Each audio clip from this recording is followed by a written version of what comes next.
तो वीडियो के थंबनेल पे आपने जैसा कि देख ही लिया होगा कि हम बात करने जा रहे हैं इस बुक के बारे में। किसके? लूसेंट के बारे में। अगर आपने एनसीईआरटी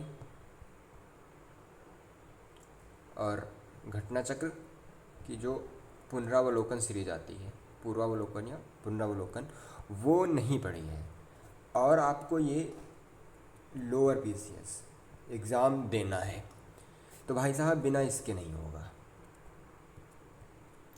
असंभव है, भूल जाइए। लूसेंट जो है वो रामबाण किताब है अगर आप इसको सही ढंग से पढ़ पाएँ तो, क्योंकि मेन कंसर्न लोगों का यही होता है कि ये तो बहुत ही ज़्यादा बल्कि बुक है, इसमें से सिर्फ fact fact fact fact fact fact ही हैं, हम रटेंगे कैसे, याद कैसे रहेगा, पढ़ भी लेंगे तो रिटेन ही नहीं कर पाएंगे। तो दिक्कत ये है कि आप लोग याद करने के चक्कर में पड़ जाते हैं, आप लोग पढ़ते नहीं हैं। आपको लगता है आप एक बार किताब खोलेंगे, याद करने की कोशिश करेंगे, वो याद हो जाएगी और आप आगे निकल लेंगे उससे, पर ऐसे नहीं होता है। आपको पढ़ना पड़ता है बार बार बार बार लगातार, तब आपको चीज़ें धीरे धीरे धीरे धीरे याद होती हैं। और सब कुछ नहीं पढ़ना है। मैं ये जो आपको इन्वायरमेंट पढ़ाने जा रहा हूँ या बताने जा रहा हूँ कि आपको इनमें से क्या चीज़ें पढ़नी हैं। अगर आपने लेखपाल दिया होगा, अगर आप इस वीडियो पे आए हैं तो आपने ऑब्वियसली लेखपाल दिया ही होगा, तो उसमें याद होगा आपको एक नाम दिखा होगा। ये लूसेंट में जो एनवायरनमेंट का टॉपिक जहाँ से शुरू होता है उसका दूसरा पेज ये है। ये ग्रिफिथ टेलर कहीं दिखे थे आपको? या ये फिर ये स्टॉप एंड गो की पॉलिसी जो थी, ये लेखपाल में कहीं थी ना, एग्ज़ाम में आई थी ना, सीधे डायरेक्ट क्वेश्चन ये पूछ दिया था, stop and go. Griffith Taylor इसका आंसर था। एक ये हो गया, उसके अलावा एक और मैं अभी छोटा सा दिखाता हूँ, एक और एग्जांपल देखता हूँ। ये बायोमैग्निफिकेशन, क्या? बायोमैग्निफिकेशन,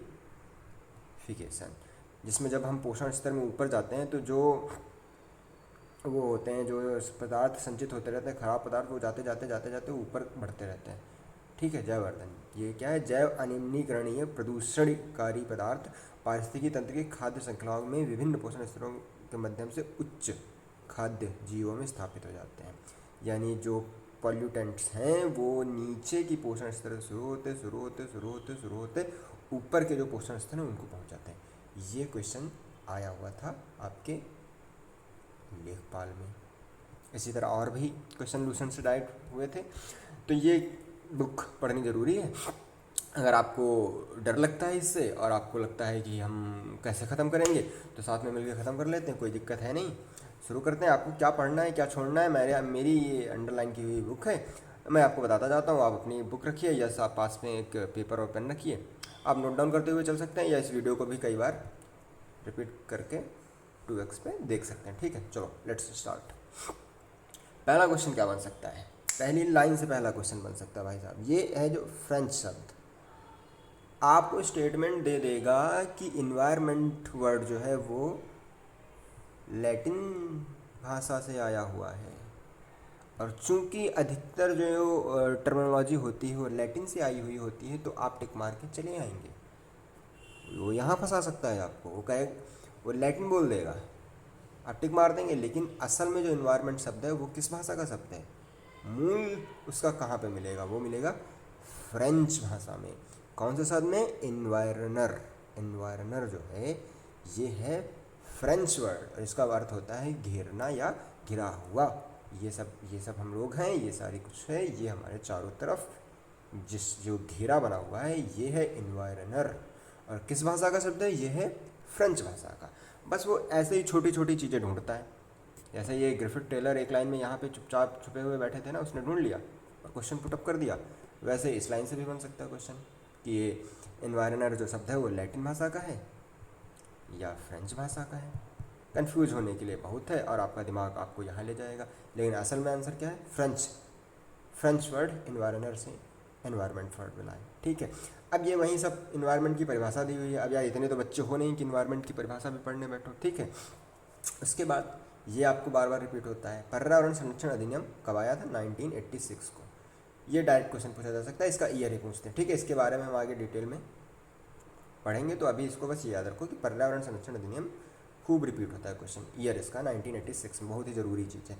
उसके बाद आगे ये टाइप्स ऑफ इन्वायरमेंट, तो भाई साहब दो भागों में इसको बांट दिया गया है। कौन से दो भाग? एक तो है प्राकृतिक पर्यावरण और एक है मानव निर्मित पर्यावरण। प्राकृतिक पर्यावरण जिसे भगवान, खुदा, अल्लाह, गॉड जिसको भी आप मानते हैं उसने बनाया है, या आप अगर एथिस्ट हैं तो बिग बैंग के बाद जो बना है वो हो गया आपका नेचुरल इन्वायरमेंट।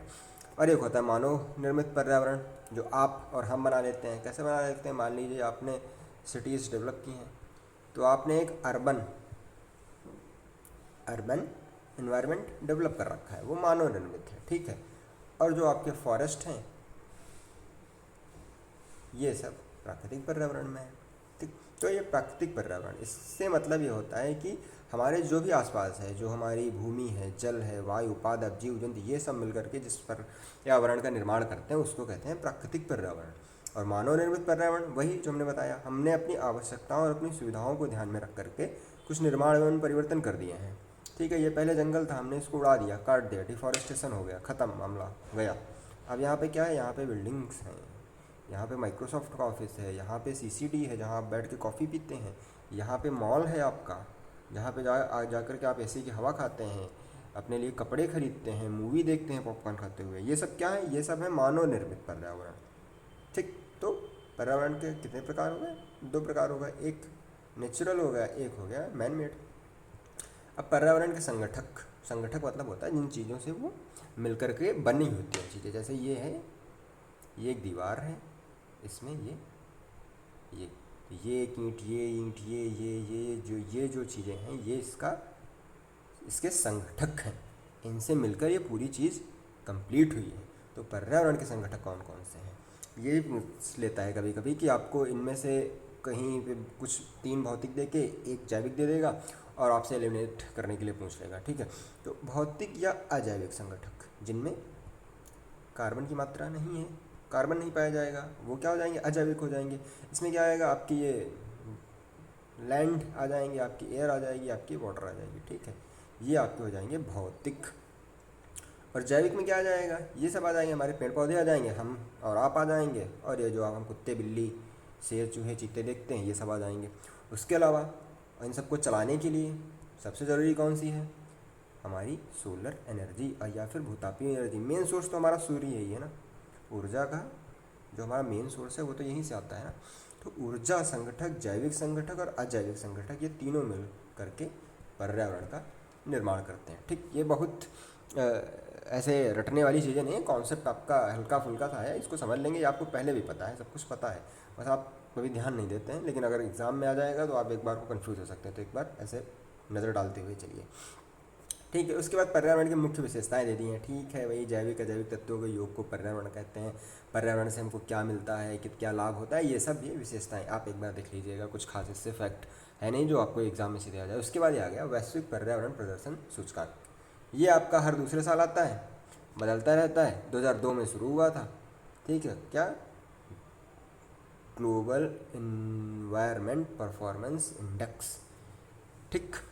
ये 2002 में शुरू हुआ था, और ये याद रखिए द्विवार्षिक है। ये इसको स्टेटमेंट में अगर बनाएगा तो दे देगा यह वार्षिक रूप से जारी होता है, तो ये गलत है, ये द्विवार्षिक रूप से जारी होता है, ठीक है। इसमें ये पुराना डेटा दिया हुआ है, 2022 का है, तो आप एक बार 2022 में आया है तो आपको पता ही है कि भाई साहब हर दूसरे साल आता है, तो 2024 में आया होगा अगला, और अब 2026 चल रहा है। जब आएगा तो इसके बारे में बात कर लेंगे। अब शुरू होता है महत्वपूर्ण अध्याय पर्यावरण एवं पारिस्थितिकी का। पृथ्वी शिखर सम्मेलन कहाँ हुआ था? हुआ था ये हमारा रियो डी जेनेरियो में, जो कि है ब्राज़ील में। फास्ट एंड फ्यूरियस देखिए, उसमें वो डोमिनिक टोरेटो कहता है ना, दिस इज़ ब्राज़ील। तो ये पृथ्वी शिखर सम्मेलन यानी रियो समिट जो है वो रियो में हुई थी। और कब हुई थी? 1992 में। बहुत ही इम्पोर्टेंट है। इम्पोर्टेंट क्यों है? क्योंकि इसमें एजेंडा 21 अपनाया गया था, जो कि इन्वायरमेंटल आपके कोऑपरेशन के लिए बहुत ही इम्पोर्टेंट डॉक्यूमेंट है। तो रियो जो समिट है वो हुई थी 1992 में, जिसमें आया था एजेंडा 21। आपसे कह देगा कि एजेंडा 21 किस ईयर पारित हुआ था, तो 1992 में, 1972 में, 2012 में। तो आपको ये याद रखना है कि एजेंडा 21 जो है वो रियो समिट में था, ठीक है। इसके पहले एक महत्वपूर्ण सम्मेलन हो चुका था, स्टॉकहोम सम्मेलन, वो हुआ था 1972 में। जो स्टॉकहोम सम्मेलन 1972 में हुआ था, इसकी 20वीं वर्षगांठ मनाई गई थी रियो में 1992 में, ये स्टॉकहोम 1972 में, ठीक। स्टॉकहोम सम्मेलन 1972, रियो समिट या रियो सम्मेलन 1992, और जो एजेंडा 21 लाया गया था वो लाया गया था 1992 में रियो समिट में, ठीक है।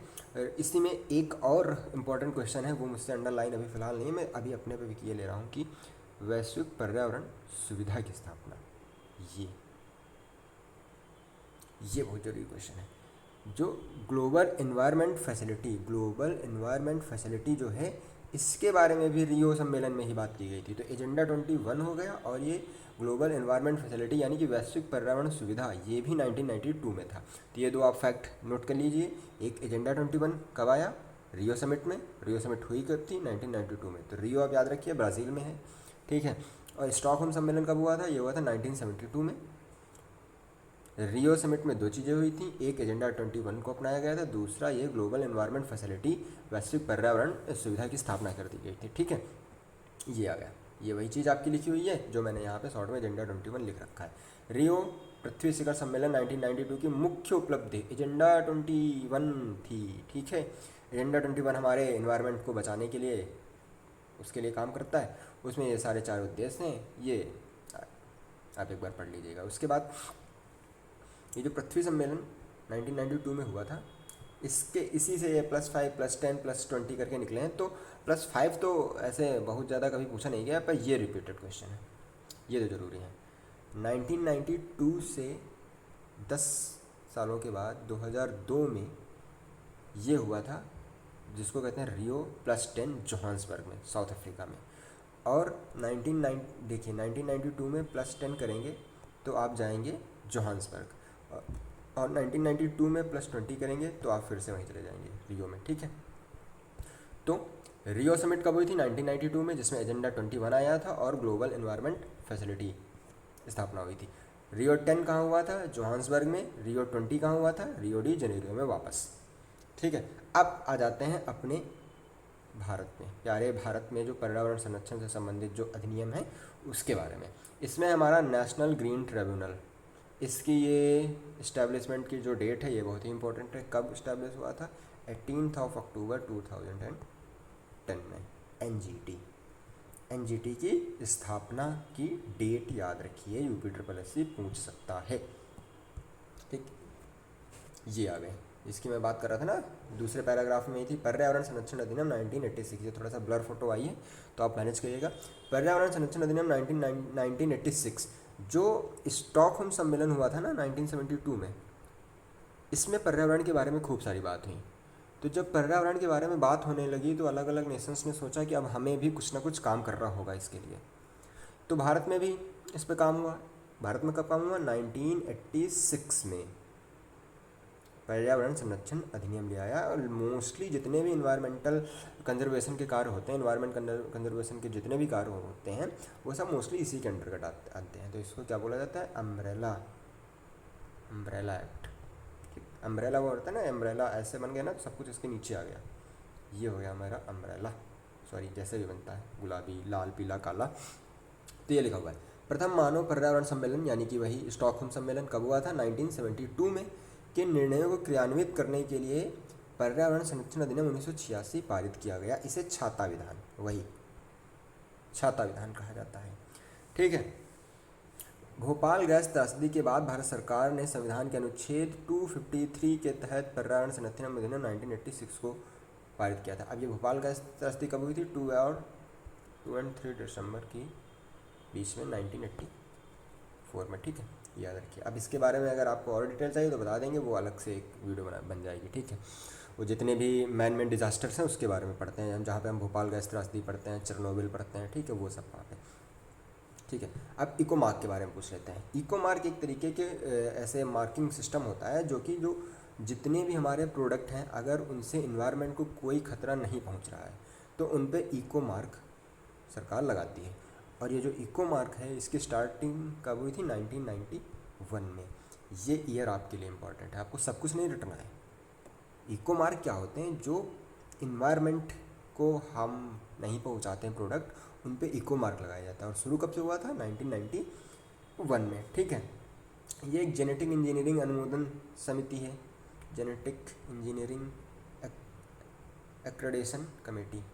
ठीक है, इसकी स्थापना भी इसी अधिनियम के तहत हुई थी, 1986। ठीक है, उसके बाद इसका नाम बदल करके ये 2010 को नाम बदल करके ये दूसरा कर दिया गया था, आनुवांशिक इंजीनियरिंग आकलन समिति। ये बहुत ज़्यादा ठीक है, ये डेट नहीं जरूरी है पर ये जरूरी है। ये किस अधिनियम के अंतर्गत कार्य करता है ये आपसे पूछ देगा, 1986 पर्यावरण संरक्षण अधिनियम के अंतर्गत। ठीक, अब फिर वही ये नेशनल ग्रीन ट्रिब्यूनल के बारे में आ गया। इसकी स्थापना मैंने ऊपर बात कर ही दी थी, बहुत ज़रूरी है, 18 अक्टूबर 2010।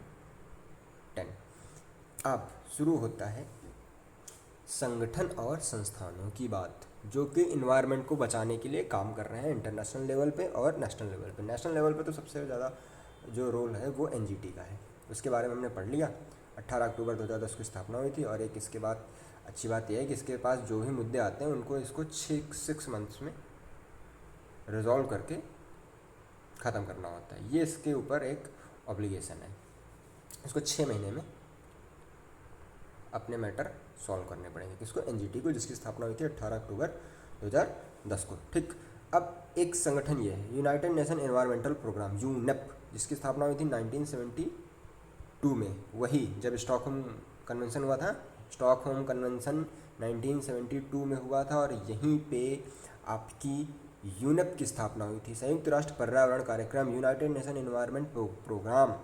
इसके बारे में आपसे या तो इसका ये ईयर पूछा जाएगा या पूछा जाएगा इसका हेडक्वार्टर। ये मैचिंग में भी दे सकता है, स्टेटमेंट में भी दे सकता है, डायरेक्ट भी पूछ सकता है, तो ये ज़रूरी है। 1972 ज़रूरी है। नैरोबी केन्या की जो कैपिटल है वहाँ पे यूनेप का हेडक्वार्टर है। उसके बाद ये आया नीरी। ये वेरी इंपॉर्टेंट है आपके लिए, क्योंकि ये जो संस्थान है ये इन्वायरमेंट से रिलेटेड नेशनल लेवल पे बहुत ही एक्टिव रहता है, बहुत ही काम का है इन्वायरमेंट वो ऑर्गेनाइजेशन है। ठीक है, national environmental engineering research institute, NEERI, की स्थापना कब हुई थी? 1958 में। हेडक्वार्टर कहाँ है? नागपुर। नागपुर कहाँ, किस स्टेट में है? महाराष्ट्र में है। तो 1958 में नीरी की स्थापना हुई थी और ये नागपुर में है। ये तो आसान है, ये तो सबको पता होता है। अब ये फंसाएगा कहाँ? ये कहेगा कि नीरी जो है ये पर्यावरण मंत्रालय के अंतर्गत आता है। ठीक है, जो मंत्रालय पर्यावरण के लिए काम करता है उसके अंतर्गत नीरी आता है। तो क्या उसके अंडर में आता है? नहीं भाई साहब, गलत। नीरी जो है ये आपका मोस्टली जो है ये रिसर्च बेस्ड काम करता है, और ये आता है विज्ञान एवं प्रौद्योगिकी मंत्रालय के अंतर्गत, ना कि आपके पर्यावरण मंत्रालय के अंतर्गत। ठीक, तो नीरी की स्थापना कब हुई थी? 1958 में। कहाँ? नागपुर में। और ये किस मिनिस्ट्री के अंतर्गत आता है? ये आता है विज्ञान एवं प्रौद्योगिकी मंत्रालय के अंतर्गत। 5 क्षेत्रीय प्रयोगशालाएं हैं। ये बहुत ज़्यादा ज़रूरी नहीं है, फिर भी आप एक नज़र देख लीजिए, पर ये बहुत ज़रूरी है, इसको ज़रूर याद रखिए। फिर उसके बाद है नेशनल एनवायरमेंटल अथॉरिटी। ठीक है, राष्ट्रीय अपीलीय प्राधिकरण अधिनियम 1997 के तहत राष्ट्रीय पर्यावरण प्राधिकरण की स्थापना हुई थी। किस एक्ट के तहत? ये जो 1997 में आया था उसके बाद ये नेशनल एनवायरमेंटल एजेंसी की स्थापना कर दी गई। ठीक है, इसका गठन वन एवं पर्यावरण मंत्रालय के द्वारा किया गया है। ठीक है, तो जो नेशनल एनवायरमेंट एजेंसी है ये आती है आपकी वन एवं पर्यावरण मंत्रालय के अंडर में, लेकिन जो नीरी आता है वो आता है आपका science and technology, ministry of science and technology. ठीक, उसके बाद आ जाते हैं वर्ल्ड मीटियोरोलॉजिकल ऑर्गेनाइजेशन, जिसकी स्थापना कब हुई थी? 23 मार्च 1951। अब 23 मार्च से आपको कुछ चमका हिस्ट्री में? चमका चमका चमका, मॉडर्न हिस्ट्री में कुछ हुआ था इस डेट को? क्या हुआ था बताओ? ठीक है, क्योंकि अभी तो इन्वायरमेंट पढ़ रहे हैं, पर आपको ऐसे इंटर कनेक्ट करके पढ़ना होगा। 23 मार्च आ गया, कुछ ज़रूरी हुआ था। क्या हुआ था? लिखो। हम क्या पढ़ रहे हैं? वर्ल्ड मीटियोरोलॉजिकल ऑर्गेनाइजेशन, विश्व मौसम विज्ञान संगठन, जिसकी स्थापना हुई थी 23 मार्च 1951 को। हेडक्वार्टर कहाँ है? जिनीवा में। ठीक है, उसके बाद ये एक PYQ है, PCS में आया हुआ, इन्वायरमेंटल प्रोटेक्शन एजेंसी। ठीक, ये किस देश की संघीय एजेंसी है? ये है अमेरिका की इन्वायरमेंटल प्रोटेक्शन एजेंसी जो है ये अमेरिका की है। ये आपका इंपॉर्टेंट क्वेश्चन आ रहा है। उसके बाद ग्रीन पीस इंटरनेशनल कहाँ पे इसका हेडक्वार्टर है? इसका हेडक्वार्टर है नीदरलैंड्स के एम्स्टर्डम में। ये एक एनजीओ है ग्रीन पीस। ये इसको ऐसे दे देगा कि ये यूएन के अंडर में आता है, तो ये यूएन के अंडर में नहीं आता, ये गैर सरकारी है, गैर सरकारी पर्यावरण संगठन। कौन सा? ग्रीन पीस इंटरनेशनल का हेडक्वार्टर कहाँ है? एम्स्टर्डम नीदरलैंड में। इधर आ जाते हैं फिर कुछ जो बड़े बड़े पर्यावरणविद हुए हैं उनकी कुछ थ्योरीज़ हैं जिसके बारे में बात कर लेते हैं। एक है ये नियतिवादी अवधारणा, जिसमें सब कहा जाता है कि सब कुछ पहले से ही तय है, फिक्स्ड है। जैसे कुछ लोग कहते हैं ना आईपीएल के मैचेस फिक्स्ड होते हैं, वैसे ही इसमें नियतिवादी अवधारणा में जो होता है वो होता है कि मानव एवं पर्यावरण के संबंध में नियतिवादी अवधारणा जो है इसमें प्रकृति पर पूर्णतः निर्भर माना जाता है। ठीक है, और इसके नियतिवादी जो है डिटर्मिनिज्म जो है इसके सबसे बड़े समर्थक माने जाते हैं रिटर। ठीक, रिटर का नाम जुड़ा हुआ है नियतिवादी अवधारणा से। और एक इसी का काउंटर करती हुई अवधारणा है संभववादी, यानी कि हम भी कुछ हैं भाई साहब, हम भी बदलाव करने के लिए संभव हैं। तो संभववादी अवधारणा जो है इसके अनुसार मानव को पर्यावरण सक्रिय अभिकर्ता माना जाता है, यानी कि मनुष्य पर्यावरण को परिवर्तित कर सकता है और इस तरह से परिवर्तित कर सकता है कि परिवर्तित पर्यावरण मनुष्य समाज हेतु अनुकूल हो जाए। ये कैसे परिवर्तित कर सकता है? ये हमारी ज़मीन थी, ये नदी बह रही थी, ठीक भाई साहब, मानव आए, उन्होंने यहाँ पे बांध बना दिया, बांध बना के बिजली इकट्ठा कर रहे हैं, प्रकृति भी जा रही है और हमने थोड़ा सा इसमें बदलाव करके बिजली पैदा कर ली, जिससे आपकी ये एसी चल रही है, जिसमें बैठ के आप बढ़िया मस्त खाना पीने खाते हुए तारक मेहता का उल्टा चश्मा देखते रहते हैं। ठीक, तो नियतिवादी अवधारणा जो है वो कहती है कि सब कुछ पहले से फिक्स है, हम चेंज नहीं कर सकते प्रकृति को, वो प्रकृति ज़्यादा पावरफुल है, nature is more powerful than us. ठीक, तो ये जो डिटर्मिनिज्म है इससे कौन जुड़ा हुआ है? इससे जुड़े हुए हैं रिटर। और ये जो है संभववादी अवधारणा, इससे विडॉल डी रॉस ये लोग हैं। ठीक, उसके बाद ये संभववाद शब्द का प्रयोग पूछ देगा एल्फेब्रे। उसके बाद आते हैं नवनियतिवादी अवधारणा। अब ये जो नियो डिटर्मिनिज्म है ये दोनों को कह देती है तुम भी बेवकूफ़, तुम भी बेवकूफ़। ना तो प्रकृति ऑल पावरफुल है, ना तो मानव ऑल पावरफुल है। ये ऐसा है कि भाई साहब देखो, हमने सीमाएं हैं, प्रकृति की अपनी सुंदरता है, अपनी सीमाएं हैं। चाहिए कि हम प्रकृति को समझने का प्रयास करें, अपनी विकास नीतियों का निर्धारण करें। यानी ये एक तरीके से बात करती है सस्टेनेबल डेवलपमेंट की, कि हम साथ साथ रह के विकास भी कर सकते हैं और प्रकृति भी रह सकती है। वही हम साथ साथ हैं, बढ़िया मुस्कुराते हुए हंसते गाते हुए आगे चलते रहेंगे। यही इसी नवनियतिवादी अवधारणा से जुड़े हुए हैं कौन? ग्रिफिथ टेलर, जिनका question stop and go policy environment से रिलेटेड जो है ये लेखपाल में पूछी गई थी। ठीक, ग्रिफिथ टेलर ये किससे जुड़े हुए हैं? ये मध्यम मार्ग है। ये नवनियतिवाद एक तरीके से ये मध्यम मार्ग है, मध्यम मार्ग यानी कि बीच का रास्ता अपना लेते हैं, न बहुत ज़्यादा स्ट्रिक्ट, नहीं बहुत ही ज़्यादा हौले हौले, वो वाले हैं। ठीक, इसके बाद ये पारिस्थितिकी अवधारणा के बारे में ये आप ऐसे पढ़ सकते हैं, पर इसमें ये वाला पॉइंट बहुत ही ज़रूरी है, क्योंकि इन्वायरमेंट में आप कुछ भी चेंज करेंगे और फिर उसके बाद आप उस चेंज को वैसे ही छोड़ दें तो इन्वायरमेंट अपनी पूर्ति खुद कर लेती है। आप जंगल में गए, आपने मान लीजिए एक ऐसे पेड़ थे, आपने ये पेड़ काट दिया और 10 साल बाद आप जाएंगे तो देखेंगे पेड़ वहाँ पे एक दूसरा पेड़ आ गया है। ठीक है, तो वो अपनी जो दिक्कतें होती हैं वो फिर से ठीक कर लेती है, उसको किसी डॉक्टर के बाहर से ज़रूरत नहीं है। लेकिन अब आप जंगल गए, ये पेड़ लगे हुए थे, आप आज गए एक ये काट दिया, कल गए ये काट दिया, ये काट दिया, ये काट दिया, अब आप रोज़ काटते ही जा रहे हैं, तो भाई साहब आप जितनी तेज़ी से तबाही मचा रहे हैं उतनी तेज़ी से पूर्ति थोड़ी ना कर पाएगी। तो इसको क्या कहते हैं? इसको कहते हैं होम्योस्टैटिक क्रियाविधि। ये होम्योस्टैटिक क्रियाविधि क्या है?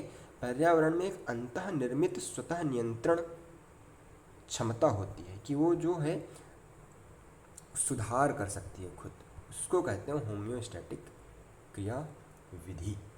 ये थोड़ा सा इस पेज पे रिवीजन के लिए मैंने लिख रखा था कि पर्यावरण पर प्रथम वैश्विक सम्मेलन यानी कि कौन सा? स्टॉकहोम सम्मेलन कब हुआ था? 1972 में। और प्रथम पृथ्वी शिखर सम्मेलन 1992 में। इसी में आपका वो क्या आया था? एजेंडा 21। एजेंडा 21 1992 में बात की गई थी। अब शुरू होते हैं आपके बढ़िया से बढ़िया क्वेश्चन जो सीधे ठक से छपने वाले हैं आपके एग्ज़ाम में। सस्टेनेबल डेवलपमेंट बहुत ज़रूरी टॉपिक है, सिर्फ किताबों के लिए नहीं, हमारे आपके जीने के लिए भी, क्योंकि अगर सस्टेनेबल डेवलपमेंट रहा तो हम रहेंगे, आपके आगे आने वाले चुन्नू मुन्नू रहेंगे। ठीक, सस्टेनेबल डेवलपमेंट आखिर है ही क्या? जितने भी हमारे प्रकृति ने हमको चीज़ें दी हैं, हम उनका इस तरह से दोहन करेंगे कि हमारी भी आवश्यकताएं पूरी होती रहें और वो सुरक्षित भी बचे रहें आगे आने वाली पीढ़ी के लिए। यानी एक वाइजली जो उनका यूज़ है वो करना है, ठीक, कंजर्व करते हुए यूज़ करना है। सस्टेनेबल डेवलपमेंट का सीधा सिंपल मतलब यही होता है। और इसका जो शब्द है, ये जो सस्टेनेबल डेवलपमेंट, इसके सबसे पहले यूज़ किसने किया था? ये किया था IUCN ने, international union for conservation of nature and natural resources ने अपनी रिपोर्ट विश्व संरक्षण नीति में किया था। IUCN आ गया है, तो आप इसकी स्थापना बता दीजिए कब हुई थी और इसका हेडक्वार्टर कब हुआ था, क्योंकि IUCN वही है जो रेड बुक, जितनी भी हमारी स्पीसीज जो ख़त्म हो रही हैं उनके बारे में ये लाल सूची रखता है। ठीक, IUCN ने सबसे पहले सस्टेनेबल डेवलपमेंट वर्ड का प्रयोग किया था। ठीक है, अब सस्टेनेबल डेवलपमेंट को डिफाइन सब किसने किया था? इसको किया था ये एक ब्रंटलैंड कमीशन बना था। ठीक है, ये कमीशन है world commission on environment and development, WCED, इसी को ब्रंटलैंड कमीशन कहते थे। ठीक है ना, ऐसे बोलचाल की भाषा में, लेकिन अगर इसका असली नाम ये है world commission on environment and development. कब? 1987 में इसने एक रिपोर्ट दी। उस रिपोर्ट का नाम था आवर कॉमन फ्यूचर, और कॉमन फ्यूचर क्या? और कॉमन फ्यूचर। भाई साहब, ये अगर आप कॉपी पेन पे लिख रहे हैं, कॉपी पेन लेकर के, तो ये नोट डाउन कर लीजिए, क्योंकि ये डायरेक्ट पूछ देगा। और कॉमन फ्यूचर अवधारणा कब आई? 1987 में आई, 1972 में आई, या 1992 में आई? तो जो और कॉमन फ्यूचर जो है, ये जो रिपोर्ट थी, ये जो थ्योरी थी, ये दी थी आपके WCED कमीशन, यानी कि ब्रंटलैंड महोदय ने। ये ठीक है, कब? 1987 में। इसमें इन्होंने बताया सतत विकास है क्या। सतत विकास के बारे में इन्होंने बताया कि इसके अंतर्गत भावी पीढ़ियों के लिए आवश्यकताओं की पूर्ति करने की क्षमताओं से समझौता किए बिना वर्तमान पीढ़ी की आवश्यकताओं को पूरा किया जाना है। वही जो मैंने आपको बताया, जितने भी आपको संसाधन प्रकृति ने प्रदान किए हैं, जल दिया है, सूर्य दिया है, ठीक है, मिट्टी दी है, और पेड़ दिए हैं, फल दिए हैं, जानवर पादप दिए हैं, ये सब दिए हैं, जो इनको आप ऐसे यूज़ करें कि आपका भी काम हो जाए और जो आने वाली पीढ़ी है उनको भी बचा रहे, उनके लिए भी। ऐसा नहीं कि आप बस वही चारवाक दर्शन का फॉलो करते हुए, ठीक है, कि उधार लेकर के घी पीने में जुटे हुए हैं और सब कुछ एकदम ख़त्म करने पे तुले हुए हैं। तो अगर आप चारवाक दर्शन के बारे में मुझे बताने मत लगना, मैंने बस एक जनरल ऐसे मज़े में कह दिया। वो चारवाक दर्शन एक और थोड़ी सी डीपर फिलॉसफी है, उसके बारे में कभी अलग से बात कर लेंगे। पर मोटा मोटा यही है सस्टेनेबल डेवलपमेंट, कि आप जो संसाधन प्रकृति ने आपको उपलब्ध कराए हैं उनका इस तरह से उपयोग कीजिए कि वो आपकी आवश्यकताओं की भी पूर्ति कर दें और भविष्य के आने वाली पीढ़ियों के बारे में भी उनका जो है प्रासंगिकता बनी रहे, वो उनके लिए भी बनी रहे। ठीक, तो सतत विकास, सस्टेनेबल डेवलपमेंट हमने समझ लिया क्या है। सस्टेनेबल डेवलपमेंट जो शब्द है उसका सबसे पहले प्रयोग किस संस्था ने किया था? तो IUCN ने ही दिया था। ठीक है, और आवर कॉमन फ्यूचर जो रिपोर्ट थी ये 1987 में आई थी, जिसमें सस्टेनेबल डेवलपमेंट के बारे में डिफाइन किया गया था। ठीक, ये फिर वही एजेंडा 21 आ गया। एजेंडा 21 बहुत ही ज़रूरी है। कब आया था? 1992 में। किस में ये आया था? आपका रियो सम्मेलन, ठीक है ना, रियो सम्मेलन में।